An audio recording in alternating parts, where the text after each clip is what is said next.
అన్నదాత అన్నదాత మీ అన్నదాత చెమటోడ్చి ఆహారాన్నందించే రైతన్నా అనునిత్యం నీ కండదండగా నిలిచే నేస్తం ఎవరన్నా అన్నదాత అన్నదాత మీ అన్నదాత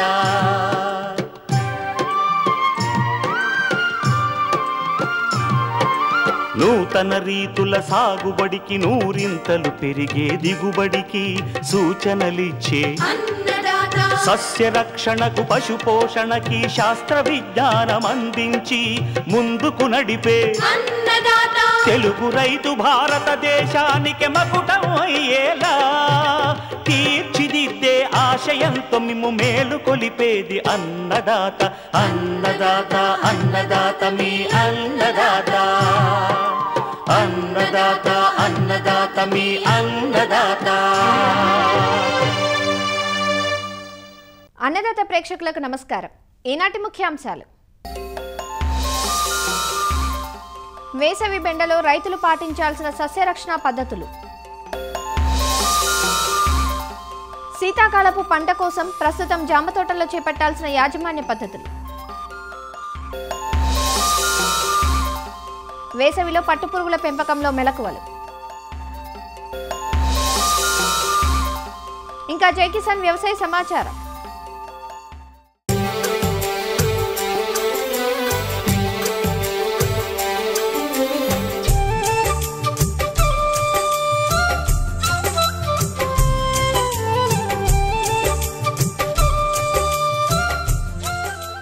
సంవత్సరం పొడవునా మార్కెట్లో డిమాండ్ తగ్గని కూరగాయ బెండ. సాధారణంగా వేసవి కాలంలో కూరగాయలకు మంచి డిమాండ్ ఉంటుంది. అయితే ఈ కాలంలో ఉండే అధిక ఉష్ణోగ్రతలు, నీటి ఎద్దడి పరిస్థితులు సాగుకు అవరోధంగా మారతాయి. ఇన్ని ఇబ్బందుల మధ్య కూరగాయల సాగు రైతుకు కత్తి మీద సామే అవుతుంది. వేసవి పంటగా విత్తిన బెండ పైరు ప్రస్తుతం ఎదుగుదల దశ నుంచి కోత వరకు పలు దశల్లో ఉంది. ఈ దశలో పైరుకు రసం పీల్చు పురుగులు, కొమ్మ మరియు కాయతొలుచు పురుగులు ప్రధాన సమస్యగా మారతాయి. ఈ పంట నుంచి నాణ్యమైన అధిక దిగుబడులు పొందాలంటే సురక్షితమైన, పర్యావరణహితమైన సస్యరక్షణ పద్ధతులను పాటించాలి. వివరాలు ఆచార్య ఎన్జీ రంగా వ్యవసాయ విశ్వవిద్యాలయం, పశ్చిమ గోదావరి జిల్లా ఉండి కృషి విజ్ఞాన కేంద్రం శాస్త్రవేత్త బిందు ప్రవీణ నుంచి తెలుసుకుందాం. రసం పీల్చే పురుగులు కానీ, కాయతొలిచే పురుగు కానీ బెండ మొక్క ఎదుగు దశల్లో అంటే సాకి దశ నుంచి కూడా మొదలయ్యి మొవ్వు వేసే దశలోను మరియు పూత మరియు కాయ ఏర్పడే దశల్లోనూ కూడా నష్టాన్ని ఏర్పరుస్తాయి. రసం పీల్చే పురుగుల్లో ముఖ్యంగా మొదటిగా చూసుకున్నట్లయితే తామర పురుగు. ఈ పురుగు ఏంటంటే గుడ్లను మొక్కల కణజాలం లోపల ఒక్కొక్కటిగా కూడా పెడుతుంది. పిల్ల మరియు తల్లి పురుగులు ఏంటంటే ఆకుల అడుగు భాగాన చేరి గోకి పీల్చడం ద్వారా మొక్కలు అనేవి గిడిసిబారిపోతాయి. వీటి ఉధృతి ఎక్కువగా ఉన్నప్పుడు మొక్క ఎదుగుదల అనేది లోపించి పూత తక్కువగా ఏర్పడి తర్వాత దిగుబడి కూడా మనకి తగ్గిపోతుంది. ఇంకొక రసం పీల్చే పురుగు చూసుకున్నట్లయితే తెల్లదోమ. ఈ పురుగులు ఏంటంటే ఒక్కొక్కటిగా ఆకు అడుగు భాగాన గుడ్డు అనేది పడుతుంది. పిల్ల మరియు తల్లి పురుగులు ఏంటంటే ఆకుల అడుగు భాగాన చేరి రసం పీల్చడం వల్ల మొక్కల పెరుగుదల అనేది తగ్గిపోతుంది. తర్వాత కాయ ఏర్పడడం కూడా దాని ప్రభావం చూపుతుంది. ఎర్రనల్లి వాతావరణం వేడిగా ఉన్నప్పుడు దీని ఉధృతి అనేది ఎక్కువగా ఉంటుంది. వీటి పిల్ల మరియు తల్లి పురుగులు ఏంటంటే ఆకుల అడుగుభాగాన చేరి రసం పీల్చడం వలన బూడిద రంగు మచ్చలు అనేది ఏర్పడి తీవ్ర పరిస్థితుల్లో కూడా మనకి ఏంటంటే గోధుమ రంగులో కూడా ఆకులన్నీ మారిపోతాయి. వీటి సంతతి ఎక్కువగా ఉన్నప్పుడు ఆకు అడుగు భాగాన ఏంటంటే సాలిగి పురుగు వలె గోళ్ళ వలె కనిపిస్తూ ఉంటుంది. కొమ్మ మరియు కాయతొలిచే పురుగు చూసుకున్నట్లయితే దీని తల్లి పురుగు నీలం రంగు గుడ్లను ఒక్కొక్కటిగా మొక్క ఎదుగుదల దశల్లో వివిధ భాగాల్లో పెడుతుంది. ఈ గుడ్ల నుంచి పొదిగిన లార్వాలు లేత కొమ్మలను తొలచడం వలన అవి లేత కొమ్మలన్నీ కూడా వడిలి ఎండిపోతూ ఉంటాయి. కాయను తొలిచి లోపల భాగాన్ని తినివేస్తుంది. ఈ పురుగు ఆశించిన కాయలన్నీ కూడా చిన్నవిగా వంకరగా మారిపోయి మార్కెట్లో అనేది ఏంటంటే ధర అనేది తగ్గుతుంది. బెండలో పాటించే సమగ్ర సస్యరక్షణ చర్యలు చూసుకున్నట్లయితే మనము వేసవిలో లోదుక్కులను చేసుకోవాలి. పంట అవశేషాల నిర్మూలన మరియు పంట మార్పిడి పద్ధతిని మనం అవలంబించుకోవాలి. ప్రాంతాన్ని అనుసరించి మనము సరైన రకాలను మనం ఎంపిక చేసుకోవాలి. విత్తిన 25 నుంచి 30 రోజులకు కలుపు తీసి మొక్కలను మొదళ్ల దగ్గర మట్టిని అనేది ఎగదోసుకోవాలి. పొలం చుట్టూ ఒత్తుగా కొన్ని వరుసల రక్షక పంటగా మొక్కజొన్న కానీ, జొన్న కానీ లేదా సజ్జ కానీ వంటివి విత్తుకోవడం వల్ల తెల్లదోమ ఉధృతిని మనం తగ్గించుకోవచ్చు. లింగాకర్షక బుట్టలను 4 నుంచి 5 ఎకరానికి అమర్చుకుని తరచూ పర్యవేక్షిస్తూ మనం 10 నుంచి 15 రోజుల్లోపు మనం లూర్స్ని అనేది మార్చుకుంటూ ఉండాలి. రసం పీల్చే పురుగులకు తామర పురుగుకేమో మనము నీలం రంగు అట్టలను, తెల్లదోమకైతే పసుపు రంగు అట్టలను కూడా అమర్చుకుని వాటి ఉధృతిని బట్టి కూడా పురుగు మందుల పిచికారీ మనం తోటలో చేసుకోవాలి. ఈ కాయతొలుచు పురుగులు ఆశించిన కాయల్ని కూడా మనం ఏరివేసి వాటిని అన్నింటినీ కూడా నాశనం చేసుకోవాలి. పక్షి స్థావరాలను ఏర్పాటు చేయడం ద్వారా పక్షులు వాలి పురుగుల్ని ఏరి తినడం వల్ల కూడా మనము పంటను నష్టపరిచే పురుగుల్ని కొంతవరకు తగ్గించవచ్చు. సస్యరక్షణ చర్యలను మనం చేపడుతూ అత్యల్ప విషపూరితమైన రసాయన మందులు మనం పిచికారీ చేస్తే మంచి నాణ్యత గల పంటను మనం పండించవచ్చు. తామర పురుగుకి ఇమిడాక్లోప్రిడ్ మందును 0.5 మిల్లీలీటర్ల నుండి 1 లీటర్ నీటికి కలుపుకుని మనం పిచికారీ చేసిన తర్వాత 3 రోజుల వరకు మనం కోత అనేది కొయ్యకూడదు. తెల్లదోమ విషయానికి వస్తే అజాడిక్టిన్ మందును 300 ppm 5 లీటర్ నీటికి కలుపుకుని మనం పిచికారీ చేసిన తర్వాత 7 రోజుల వరకు కూడా మనం కోత చేపట్టరాదు. ఫెన్ప్రోపాత్రిన్ 30% 0.3 లీటర్ నీటికి కలిపి పిచికారీ చేసి 7 రోజుల వరకు కూడా కోతను చేపట్టకూడదు. కొమ్మ మరియు కాయతొలిచే పురుగుకు క్లోరానిట్రిప్రోల్ అయితే 0.25 ml లీటర్ నీటికి కలుపుకుని పిచికారీ చేసుకోవాలి. ఎర్రనెల్లి నివారణకు వినాల్ఫాస్ 25% ఈసీని 2 లీటర్ నీటికి కలుపుకున్న మనం పిచికారీ చేసిన తర్వాత 7 రోజుల పాటు మనం కోత అనేది కొయ్యరాదు.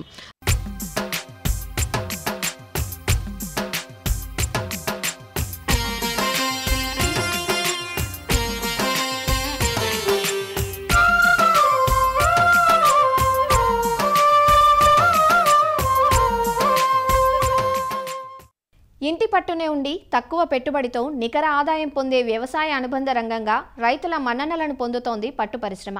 పట్టుపురుగుల పెంపకంలో పట్టు సాధించిన రైతులు 100 గ్రుడ్లకు 80 నుంచి 90 కిలోల పట్టు ఉత్పత్తిని సాధిస్తూ ముందంజలో ఉన్నారు. 3 వారాలకు ఒక బ్యాచ్ చొప్పున ఏడాదికి 9 నుంచి 10 బ్యాచ్లు తీస్తూ ఉంటారు. ఇన్ని సౌలభ్యాలతో మెట్ట రైతులకు ఆదరువుగా ఉన్న పట్టుపురుగుల పెంపకం వేసవిలో మాత్రం కొంత క్లిష్టతరంగా ఉంటుంది.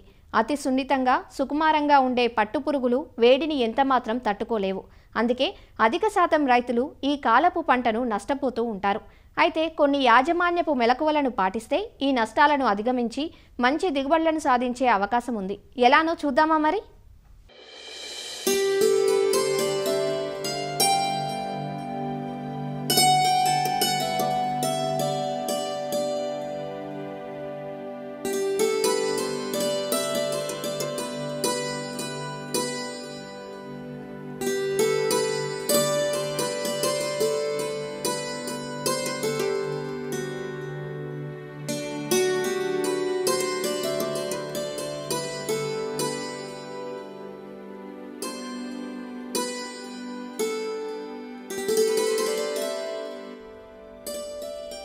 పట్టు పరిశ్రమలో 2 ప్రధాన అంశాలుంటాయి. ఒకటి పట్టుపురుగుల పెంపకం కాగా రెండవది మల్బరీ తోటల పెంపకం. ఈ 2 అంశాల్లోనూ జాగ్రత్తలు తీసుకున్నప్పుడే నాణ్యత గల పట్టు ఉత్పత్తిని సాధించగలం. పట్టుపురుగులు చాలా సున్నితమైనవి కావటం వల్ల వాతావరణంలోని అనుకూలత, ప్రతికూలతలను బట్టి ఉత్పత్తి, నాణ్యత ఆధారపడి ఉంటుంది. వేసవిలో ఉండే విపరీతమైన ఉష్ణోగ్రతలు, పొడి వాతావరణం పురుగుల మనుగడకు తీవ్ర ఇబ్బందిని కలిగిస్తాయి. సాధారణంగా రైతులు చాకీ కట్టాక ఆ పురుగులను తెచ్చుకుని షెడ్డులో పెంపకం చేస్తారు. ఉష్ణోగ్రతలు 24 నుంచి 25 డిగ్రీల సెంటీగ్రేడ్, తేమ శాతం 75 నుంచి 90 మధ్య ఉంటే పురుగుల అభివృద్ధి ఆశించిన స్థాయిలో ఉంటుంది. కాబట్టి షెడ్డులో అనుకూల ఉష్ణోగ్రత, తేమాంశం ఉండేలా నిర్వహణ చెయ్యాలి. పట్టుపురుగుల షెడ్డును తూర్పు, పడమర దిశలో ఉండేలా నిర్మించుకోవాలి. రేకుల కన్నా తాటాకులతో నిర్మించినది అయితే వేసవి యాజమాన్యం సులువుగా ఉంటుంది. గోడలు మట్టివైతే మంచిది. ఒకవేళ పక్కా షెడ్డు అయితే మరిన్ని జాగ్రత్తలు తీసుకోవాలి. ఎండ వేడిమి, సూర్యకాంతి నేరుగా షెడ్డుపై పడకుండా షెడ్డు చుట్టూ చెట్లను పెంచాలి. గాలి బాగా ప్రసరించేందుకు వీలుగా షెడ్డుకు తగినన్ని కిటికీలు ఉండాలి. ఉదయం 6 నుంచి 8 గంటల వరకు కిటికీలన్నీ తెరిచి ఉంచితే గాలి, వెలుతురు సక్రమంగా ప్రసరించి పురుగులు ఆరోగ్యంగా ఉంటాయి. 8-9 గంటల తర్వాత కిటికీలన్నీ గోనె సంచులతో కప్పి ఉంచి ప్రతి గంటకు ఒకసారి నీటితో తడుపుతూ ఉండాలి. వీలైతే గది నలుమూలలా ఫ్యాన్లు తిప్పుతూ చల్లని వాతావరణం కల్పించి ఉష్ణోగ్రతను తేమను అదుపులో ఉంచాలి. రేకుల షెడ్డు అయినట్లయితే పైకప్పుపై 3-4 పొరల మందంతో గడ్డి లేదా కొబ్బరాకులు కప్పి నీరు చల్లితే గది చల్లబడుతుంది. పురుగులన్నీ ఒకే చోట గుంపులుగా ఉండకుండా పలుచగా పరుచుకుని ఉండేలా చూడాలి. బ్యాచ్కు మధ్య షెడ్డును రసాయనాలతో శుభ్రపరచటం తప్పనిసరి. ఇలా చేయటం వల్ల షెడ్డు శుభ్రంగా ఉండి క్రిములు, చీమలు, ఎలుకలు, బల్లులు చేరకుండా వ్యాధులు రాకుండా పురుగులను కాపాడుకోవచ్చు. ఇందుకోసం 2% ఫార్మలిన్ ద్రావణం, 0.3% సున్నపు ద్రావణాన్ని లేదా 2.5% క్లోరిన్ డయాక్సైడ్, 0.5% సున్నపు ద్రావణాన్ని కలిపిన మిశ్రమాన్ని తయారు చేసి 1 చదరపు మీటరుకు 2 లీటర్లు పడేటట్లు పిచికారీ చెయ్యాలి. వేసవిలో వాతావరణ హెచ్చుతగ్గుల వల్ల 2 రకాల వ్యాధులు పట్టుపురుగులకు తీవ్ర నష్టాన్ని కలిగిస్తాయి. అవి గ్రాసరీ వ్యాధి, ఫెబ్రిన్ వ్యాధి. గ్రాసరీ వ్యాధిని పాల వ్యాధిగా వ్యవహరిస్తారు. వ్యాధి సోకిన పురుగు శరీరం నుంచి పాల నురగలాంటి ద్రవం బయటకు వస్తూ ఉంటుంది. ఫెబ్రిన్ వ్యాధి సోకిన పురుగులు చనిపోయిన వెంటనే రబ్బరులా మారి క్రమేపీ నల్లబడుతాయి. వ్యాధి సోకిన పురుగులను వెంటనే సేకరించి తగులబెట్టాలి. షెడ్డును, పరికరాలను ఎప్పటికప్పుడు శుభ్రపరిచి ఎండబెట్టాలి. పురుగులపై రేషన్ కిట్ ఔషధ్ లేదా విజేత పొడి మందును చల్లుకోవాలి. పొడి చల్లిన అర్ధగంట తరువాత మేతలు వేసుకోవాలి. చంద్రికలు, నేత్రికలు నీడలో ఉంచి గూళ్ల ఏరివేత చేపట్టాలి. మల్బరీ తోటలో ఆకు ఎప్పుడూ తాజాగా ఉండేలా నీటి పారుదల విషయంలో జాగ్రత్త వహించాలి. తడుల మధ్య వ్యవధిని తగ్గించాలి. పురుగులకు మేతను 2 సార్లుగా కాకుండా 3 సార్లుగా వెయ్యటం మంచిది. సేకరించిన మల్బరీ ఆకును గోనె సంచుల్లో ఉంచి తేమ ఆరిపోకుండా నీటిని చిలకరిస్తూ ఉండాలి.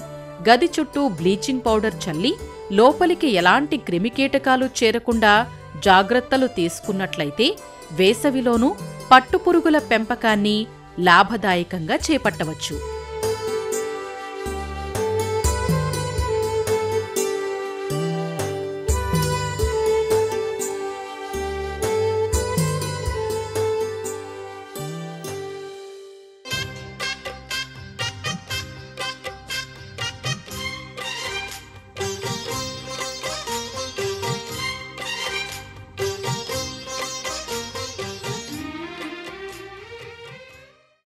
పేదవాని యాపిల్గా ఒకప్పుడు పరిగణించబడ్డ జామ విదేశీ రకాల రాకతో ఖరీదైన ఫలంగా మారిపోయింది.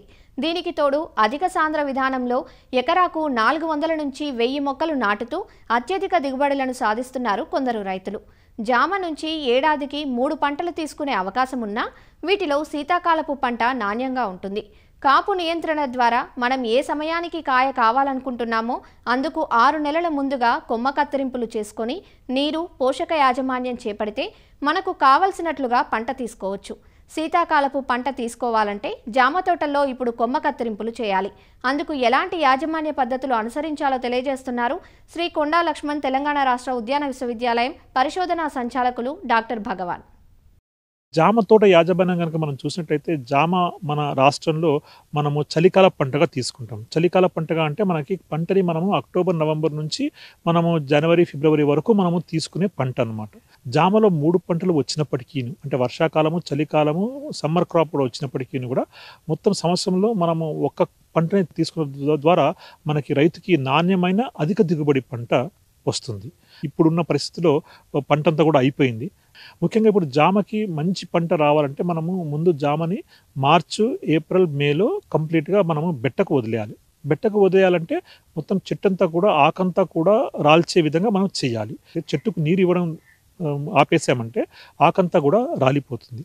ఎక్కడైతే కొన్ని చోట్ల చెట్టు ఆకు కూడా ఇంకా రాలకపోతే అక్కడ ఈ వేర్లని, కాండం దగ్గర నుంచి మీటర్ దూరంలో ఉన్న వేర్లని మనము బయటికి తీసి కొంచెం ఎండబెట్టినట్లయితే ఆకంతా కూడా రాల్చేస్తుంది.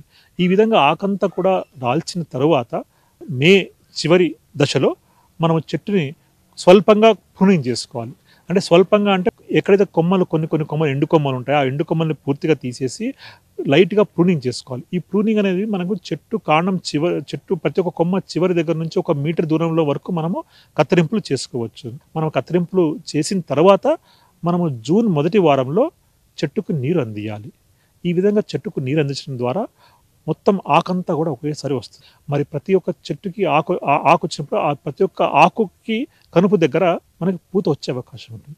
ఈ విధంగా ఈ పూతంతా కూడా మనకి ఫల సహాయము మనకు అక్టోబర్ నవంబర్ మాసంలో ఇస్తుంది. అంటే దీన్ని మనం చలికాలం పంట తీసుకుంటాం. మరి జూన్ మాసంలోకి వచ్చేసరికి మనము మరి ఎరువుల యాజమాన్యంలో చూసినట్లయితే మనకి 5 సంవత్సరాలు లేదా 10 సంవత్సరాలు పైబడిన చెట్లు మనం తీసుకున్నట్లయితే ప్రతి ఒక్క చెట్టుకి 1 KG urea, 1 KG muriate of potash మరియు 1/2 కేజీ సింగిల్ సూపర్ ఫాస్ఫేట్ ఈ మూడింటిని కనుక కలిపి మనం ఒక చెట్టు కనుక మనము జూన్ మాసంలో మనం ఇచ్చినట్లయితే చెట్టుకు తగ్గ పోషకాలు ఇచ్చినట్లవుతాం.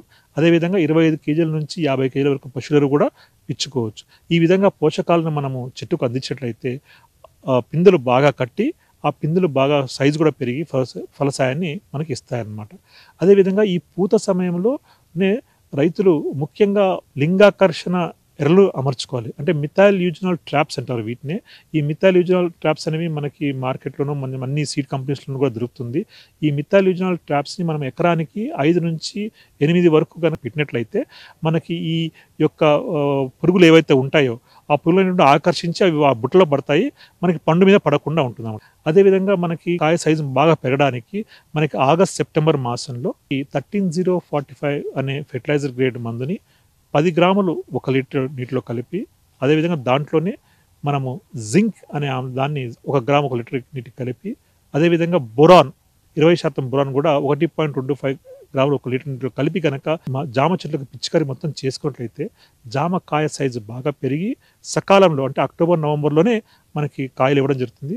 అయితే ఈ కాయలు ఇచ్చేటప్పుడు కూడా నవంబర్ నుంచి జనవరి చివరి వరకు కూడా మనకి నాణ్యమైన అధిక దిగుబడి వస్తుంది.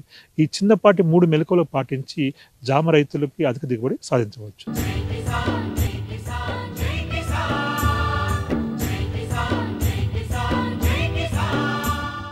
వ్యవసాయ సమాచారం ఇప్పుడు జై కిసాన్లో చూద్దాం. నెల్లూరు జిల్లాలో ధాన్యం పండించిన రైతుల పరిస్థితి దయనీయంగా ఉంది. కోతలు చేసి పండించిన ధాన్యాన్ని మార్కెట్కు తీసుకువస్తే గిట్టుబాటు ధర దక్కలేదంటూ రైతులు వాపోతున్నారు. వ్యాపారస్తులు, మిల్లర్లు కుమ్మక్కై ధరలు తగ్గించేస్తున్నారంటూ రైతులు ఆందోళన వ్యక్తం చేస్తున్నారు. పండినాక దాన్ని ఉండిసుకోలేం, ఏ కాడి కోసి అమ్మాలా. 23 గొలిచేవాళ్ళు 19,000 కంటే 8,000 పోతుంది. లేకుండా ఒక ఫిక్స్డ్ రేటు ఇదిగో 22, 23 సరుకుని పెట్టి తీసేసుకోండి, ఇబ్బందిలే. కానీ అట్ట కాకపోయినా మాగుండే సరుకు కూడా రేటు అడ్డాన్ని దొక్కేస్తున్నారు. ఏదన్నా ఒక్కరో ముబ్బులు వేస్తే మీకేమి కరెంట్ వస్తుంది కదా, ఇప్పుడు కళ్ళ మీద ఆరబోసేవి కాదు, మామూలుగా ఇది ప్లాంట్ మిల్లులు ఉన్నాయి. ముబ్బులు వేస్తే 2,000 తగ్గించేస్తున్నాను పుట్టికి, ఏకడమ్మను పడిపోయా. ఇంక రైతు పరిస్థితి ఎట్టుంటుంది? 35,000 అవుతుంది కదా ఒక ఎకరాకి వచ్చి. దాన్ని బట్టి ఆలోచిస్తుంది గిట్టుబాటు. అంటే ఇప్పుడు 23కైనా ఫిక్స్డ్ రేట్ చేస్తే ఇబ్బందిలే. అట్ట కాకపోయినా ఒకరోజు తగ్గించేస్తారు, ఒకరోజు 23 అంటారు, ఒకరోజు 22 అంటారు. మద్దతు ధర ఇచ్చే మద్దతు ధర ప్రకారం మాకు ఏడుకుంటున్నారు. ఇక్కడ ప్రభుత్వం మద్దతు ధర ప్రకారంగా ఇస్తే మాకు ఇబ్బందిలే. మార్చి 15వ తేదీ నుంచి జిల్లాలో రబీ వరి కోతలు ప్రారంభమయ్యాయి. కోతల ప్రారంభంలో 850 కిలోల పుట్టి ధాన్యం ధర 25,000 వరకు ఉంటే ప్రస్తుతం 19,000 రూపాయల ధరకు మాత్రమే వ్యాపారులు ధాన్యాన్ని కొనుగోలు చేస్తున్నారని రైతులు వాపోతున్నారు. సాగు ఖర్చులు పెరిగిన పరిస్థితుల్లో ధాన్యానికి పలుకుతున్న ధరలు గిట్టుబాటు కావడం లేదంటూ రైతులు వాపోతున్నారు. ధరలు మాకేం గిట్టుబాటు కావట్లేదు సార్, మాకు గిట్టుబాటు ధర రావాలా? ఎంత ఇప్పుడు 2,500 చేస్తున్నారు సార్, మాకు అది దాటం లేదు. రైతులకి వాళ్ళు దెబ్బతినిపోతున్నాము, కూలీలు ఎక్కువైపోతున్నాయి, మందులు ఎక్కువ కొడతా ఉన్నాము. ఎకరాకి 1500 అవుతుంది మందులు కొడితే ఒకసారికి. పెట్టుబడే ఎకరాకి 35,000-40,000 అవుతుంది. ఇప్పుడు ఎన్ని పుట్లు అంటే ఈ సంవత్సరం 3 పుట్లు 3.5 పుట్టి అవుతుంది. ఈ సంవత్సరం ఎక్కువ ఏం కాల. మన గాలివాన కొట్టినప్పటి వెనక్కి చిక్కేసి పైర్లు ఇది పడిపోతుంది, ఎంతసేపు ఏరుకుళ్ళు. గత 3 సంవత్సరాలుగా అధిక వర్షపాతంతో రైతులు నష్టపోతూ వచ్చారు. ఆ టైంలో వడ్లు క్వాలిటీ బాగలేవని రేట్లు 10,000, 11,000కే అమ్ముకున్నాము. ఇప్పుడు వడ్లు క్వాలిటీ అనేది ఉంది, పంట దిగుబడులు కొంతవరకు పర్వాలేదు అనుకునేటప్పటికి 15-20 రోజుల క్రితం 24,000, 25,000 అమ్మిన వడ్లు ఈరోజు 19,000, 20,000 అనేది ఎవరికి చెప్పుకోవాలో అర్థం కాని పరిస్థితిలో ఉన్నాం రైతులు అనేది. మనం తగ్గించుకునే పరిస్థితి లేదు. ఖచ్చితంగా కొట్టాల్సిన మందు కొట్టాలా, చేయాల్సిన పెట్టుబడులు కూలీలు కానీ ఇవన్నీ ఇవ్వాలా. కానీ రేటు విషయంలోకి వచ్చేటప్పటికి ఎప్పుడైతే క్వాలిటీ లేదు అనేది వేరే కారణాలు ఉన్నప్పటికీ అప్పుడు మేము కొంతవరకు సర్దుబాటు అవ్వాల్సిన పరిస్థితి. ఇప్పుడు క్వాలిటీ విషయంలో అన్నింటిలో బాగున్నా కూడా రేటు ఎందుకు తగ్గిపోవాల్సి వచ్చింది అనేదాన్ని అధికారులు గమనించుకొని మరి రైతుకి న్యాయం చేయాలా అనేది మేము అనుకుంటున్నాం. కేంద్ర ప్రభుత్వం ప్రకటించిన మద్దతు ధర 850 కిలోల పుట్టి ధాన్యానికి ఏ గ్రేడ్ రకానికి 18,725 ఉంటే సాధారణ రకానికి 18,555 రూపాయలుగా ఉంది. అయితే సాగు ఖర్చులు పెరిగి పెట్టుబడులు భారంగా మారడంతో పలుకుతున్న ధరలు రైతులకు ఎంతమాత్రం గిట్టుబాటు కావట్లేదని రైతు సంఘం నాయకులు చెబుతున్నారు. ఈ సంవత్సరం అయితే వరదలు వచ్చి వేసిన నారుముళ్ళన్నీ కూడా మునిగిపోయినాయి. మునిగిపోయిన తర్వాత మళ్ళీ రెండో తూరి మళ్ళీ పెట్టుబడి పెట్టారు. ఈరోజు కొనుగోలు చేసేదానికోసం ఈ డలార్లు రైస్ మిల్లర్లు కొమ్మక్కైపోయేసి దీనికి అధికారులు చూస్తూ నెమ్మదిగా ఉండే దానివల్ల ఈరోజు రైతు చాలా ఇబ్బందులు పడుతున్నాడు. పుట్టి ధాన్యం కనీసం వాళ్ళు 26,000 రూపాయలు లేదే మా కౌలు రైతులు గిట్టుబాటు ధర సాలదు అని చెప్పేసి ఈరోజు బోరుమని వాళ్ళు బాధలు పడుతున్నారు. నెల్లూరు జిల్లాలో పంట మార్కెట్లోకి వస్తూ ఉంది. గత మార్చి 1వ తేదీ నుంచి కోతలు ప్రారంభమైనవి, 15వ తేదీ నుంచి ముమ్మరమైనవి. ఇక్కడ కేఎన్ఎం 2 రకాలు, బీపీటీ 5204 బాపట్ల మసూరి ఒక రకం, ఆర్ఎన్ఆర్ అని షుగర్ లెస్ 4 రకాల పంట సాగు చేశారు. దాదాపు 3.5-4 లక్షల ఎకరాల్లో వరి సాగు అయింది. 10 నుంచి 12 లక్షల మెట్రిక్ టన్నులు ధాన్యం దిగుబడి వచ్చే అవకాశం ఉంది. ఇప్పుడు ధాన్యం ముమ్మరంగా వచ్చే సమయంలో మార్చి మొదటి వారంలో పుట్టి 850 కేజీలు 24,000 25,000 కొన్నారు. ఇప్పుడు 15వ తేదీ పైన రోజు 500-1000 రూపాయలు తగ్గించుకుంటా వచ్చి ఇప్పుడు 19,000 చేశారు. 4 రకాలు ఫైన్ రకాలు. మళ్ళా పుట్టి 850 కేజీలు అయితే అదనంగా నిమ్ము పేరుతో 70 కేజీలు తీసుకుంటున్నారు. మద్దతు ధర పుట్టి 18,750 రూపాయలు.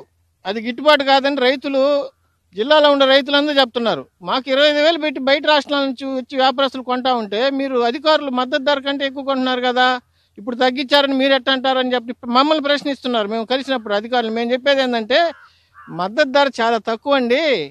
మద్దతు ధర స్వామినాథన్ సిఫార్సులను బట్టి పెట్టుబడికి 50% కలిపితే 26,000 27,000 అవుతుంది పుట్టి ధాన్యము.